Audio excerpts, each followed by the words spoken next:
și bine te-am găsit! Astăzi ne-am propus să discutăm despre vestimentația școlară. Aș dori să ne spui cât mai multe despre acest tip de vestimentație și, în primul rând, care sunt beneficiile acestui tip.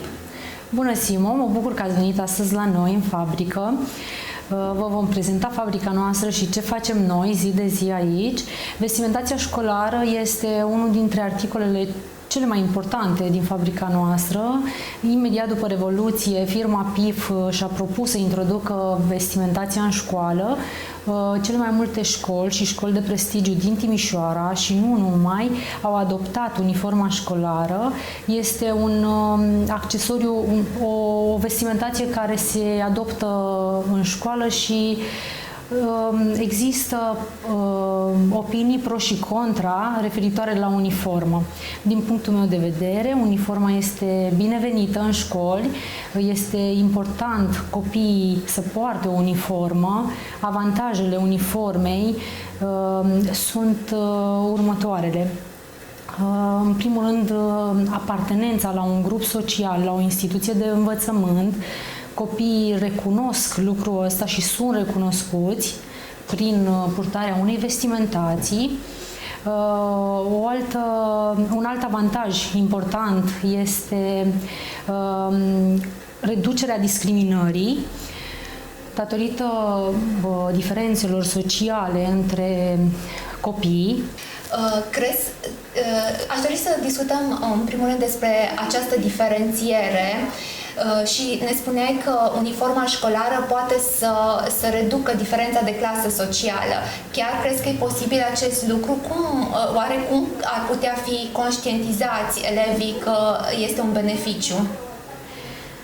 Păi da, este un beneficiu uniforma școlară pentru faptul că toți sunt la fel îmbrăcați, toți copiii adoptă aceeași vestimentație, nu există diferența asta că un copil se îmbracă, nu știu, într-un anume brand și un alt copil poate că nu își permite să îmbrace brandul respectiv și atunci cumva vestimentația școlară estompează aceste diferențe și aceste discriminări. Bineînțeles că discriminarea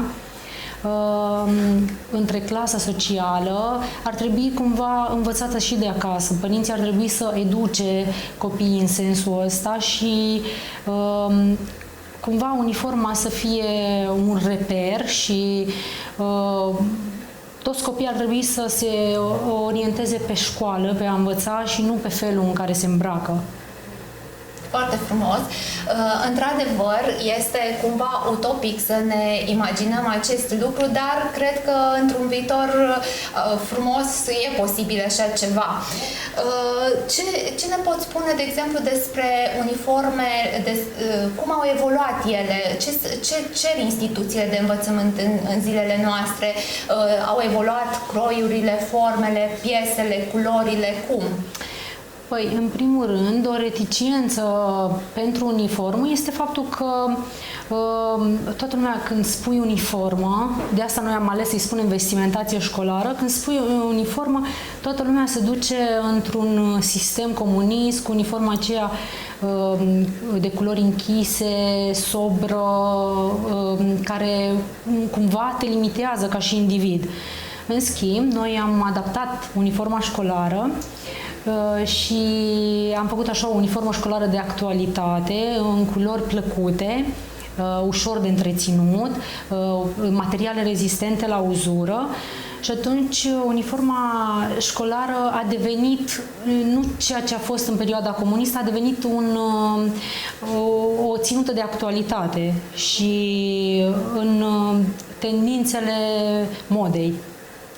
Într-adevăr, am observat și eu acest lucru, că sunt mai frumoase și mai plăcute de purtat și am fost la Colegiul Bănețean și am purtat uniformă și, într-adevăr, am avut și eu o oarecare reticență și, cum spuneai și tu, o au tinerii în ziua de astăzi, dar aș vrea să ne spui, ne-ai spus că au reticență și asta înseamnă că așa percep, dar totuși, ce sfaturi ai avea pentru elevi ca să înțeleagă de ce să poarte? Păi, în primul rând, vestimentația școlară, să-i spun așa, ar trebui purtată cu mândrie. Ea reprezintă instituția de care aparțin, cele mai multe școli de prestigiu din Timișoara și nu numai au adoptat uniforma școlară și atunci ar trebui să fie o mândrie pentru elevul care o poartă. Alte produse realizate de compania voastră sunt echipamentele de lucru. Ce fel de echipamente de lucru realizați și ce ne poți spune despre acestea? Realizăm mai multe tipuri de echipamente de lucru, echipamentele medicale, echipamentele pentru industrie, echipamentele din sectorul Horeca.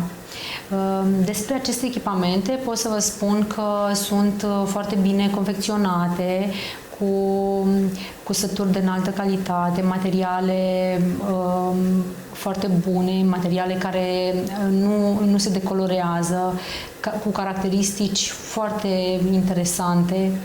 Rezistență la purtat, mă gândesc. Cu rezistență la uzură. La uzură, exact. Da. Și legată de aceste produse, și la fel cum discutam și despre vestimentația școlară, și ele au evoluat. Mă gândesc că în trecut se purtau anumite piese, croiuri. Ce ne poți spune despre acestea? Cum au evoluat ele? Ce cerințe au companiile din zilele noastre? Cum doresc să fie aceste tipuri de echipamente? Datorită faptului că noi suntem un atelier destul de flexibil și ne permitem să ne jucăm cu materialele, cu culorile, așa cum își doresc clienții, automat putem să creăm modele personalizate pentru fiecare client în parte. Adică nu avem modele care să niște modele pe care să nu le putem personaliza. Totul se personalizează pe tipologia de client, pe felul cum își dorește el să arate echipamentul. Ai anticipat puțin discuția noastră când ai vorbit despre personalizare. Ai putea să ne spui cât de important este echipamentul de lucru personalizat pentru o companie și pentru creșterea unui brand? Echipamentul de lucru este foarte important pentru o companie și pentru creșterea unui brand.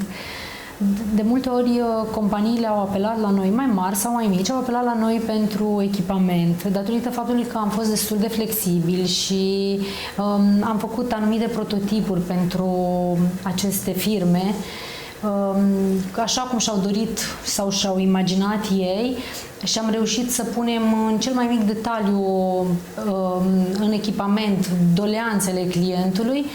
Am avut foarte mult de câștigat și cumva clientul a apreciat echipamentul respectiv și l-au dus la nivel de brand, pentru că de multe ori imaginea contează și este foarte important. Îmi imaginez că și în acest domeniu concurența este foarte mare și este foarte greu să faceți față pieței asiatice. Care sunt avantajele pentru o companie să comande astfel de echipamente de la un brand local? Păi, în primul rând, flexibilitatea noastră și faptul că putem să creăm echipamente la cererea clientului, cu preferințele lui, culorile care le dorește, în funcție de brandul și de logo-ul companiei.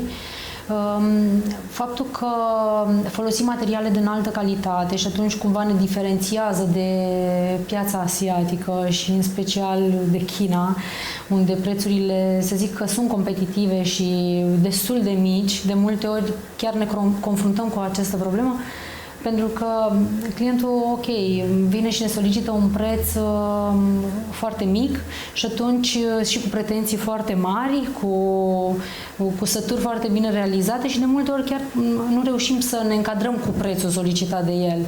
Dar avantajul nostru este faptul că putem să fim flexibili și să realizăm echipamente personalizate, echipamente care prezintă imaginea clientului. Și să înțeleg că acel client poate chiar să solicite să fie foarte bine pe corpul angajatului, să se așeze foarte bine și chiar să mai facă mici retușuri și mai târziu, sau nu a primit-o și gata, poate să uite de la cine a cumpărat.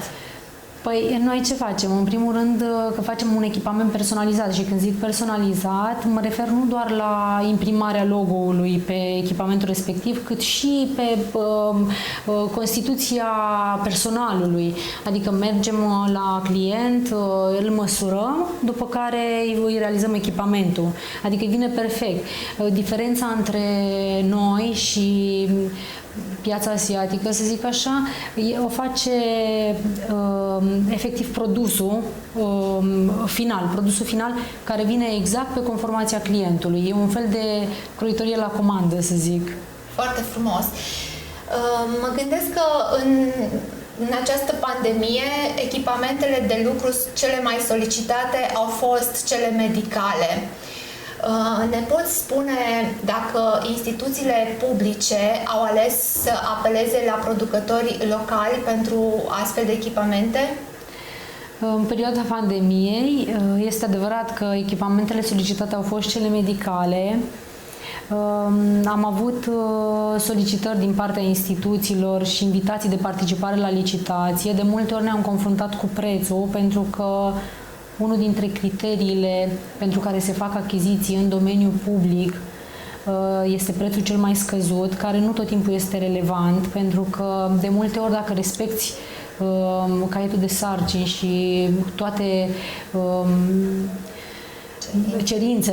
toate cerințele din caietul de sarcini, este foarte greu să realizezi un produs la costul pe care ei îl estimează. Și cu toate astea, cu toate că e un cost estimat de o anumită sumă, încerci să participi la licitație, să te cadrezi în prețul respectiv și atunci vin cu un preț mult mai scăzut decât prețul tău și chiar nu poți să ajungi uneori să îndeplinești condițiile materialului respectiv și calitățile materialului. Și să înțeleg că de obicei instituțiile publice aleg prețul în detrimentul calității. Cu toate că alegând prețul, caietul de sarcini nu este respectat în tocmai. Crezi că ar trebui să fie ceva răspunzător pentru asta? Eu cred că ar trebui, în primul rând, să se verifice acel caiet de sarcini. Dacă, într-adevăr, caietul de sarcini se respectă întru-tocmai, nu cred că produsul respectiv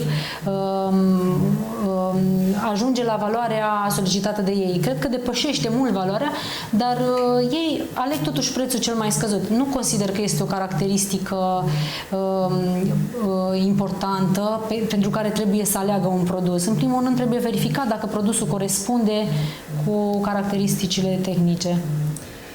Într-adevăr, ne dorim acest lucru, ne dorim să avem și în domeniul public produse de calitate și care să respecte caietele de sarcini. Doamne ajută să ajungem la aceste performanțe și, ce să zic, mult succes și îți mulțumim pentru acest scurt interviu.